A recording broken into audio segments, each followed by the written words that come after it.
Tout à l'heure, tu disais que après la lune de miel arrive la merdasse. Ouais. Comment tu la sens arriver, cette merdasse? On ne peut pas bien jouer et avoir des bons résultats sur toute une année. C'est très très compliqué. C'est possible, mais c'est très très compliqué. Il y a forcément des périodes difficiles. Parfois, les résultats sont bons, mais la période est difficile. Il y a plein de choses extra-tennis aussi à gérer. C'est pas seulement sur le court. C'est très compliqué pour ces jeunes athlètes parce qu'on oublie qu'ils ont tous entre 20 et 30 balais en général. Quand on perd souvent, c'est un problème. Quand on gagne souvent, c'est un problème aussi. C'est des bons problèmes à avoir, mais c'est pas que glamour. Même quand on gagne tout le temps, c'est très compliqué. Ça, voilà, donc c'est toujours très fragile en fait. On est toujours dans une. C'est toujours des périodes fragiles en fait, qu'on gagne ou qu'on gagne pas. Donc la fragilité fait que ça peut aller aujourd'hui dans le bon sens et demain ça peut aller dans le mauvais sens. Donc la merdasse, elle arrive toujours à un moment donné. C'est normal, c'est normal. Y a des choses aussi qu'on ne contrôle pas et qui arrivent dans la vie, donc faut faire avec.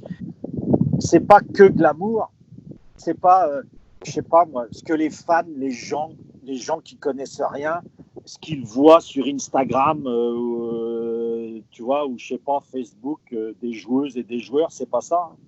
C'est pas ça leur vie. Hein. Et si les joueurs et les joueuses postaient vraiment ce qui se passait, ce serait rigolo. Ce serait pas mal d'ailleurs. Tu vois Ça, ça donnerait quoi, justement? Ça donnerait tout le côté qui n'est pas glamour, c'est-à-dire les engueulades, les mauvaises humeurs, montrer pas le mauvais côté de ta personnalité, mais ta personnalité qui est forte. Donc, tout le monde, personne n'est parfait. Hein, on n'a pas tous que des qualités, quoi. Il y a des moments chauds dans l'équipe. On fait tous des conneries. On dit tous des conneries aussi, etc. Tout ça, c'est très émotionnel. Donc, toutes les émotions provoquent des réactions. Et ce serait bien de voir tout ça, quoi. Tu vois, c'est pas que du glamour. Hein. Attention. Hein. Mais je comprends bien qu'on veut toujours montrer quelqu'un avec le sourire, mais c'est pas comme ça, quoi. Il faut pas croire que comment un athlète soit plus facile à gérer que, je sais pas moi, que n'importe quelle autre personne, disons plus ordinaire.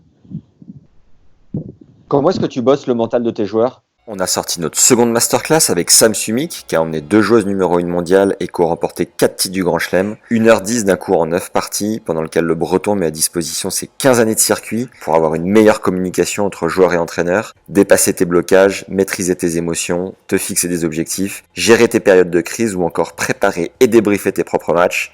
On crée une nouvelle masterclass tous les 15 jours. Pour y accéder, le lien est juste après.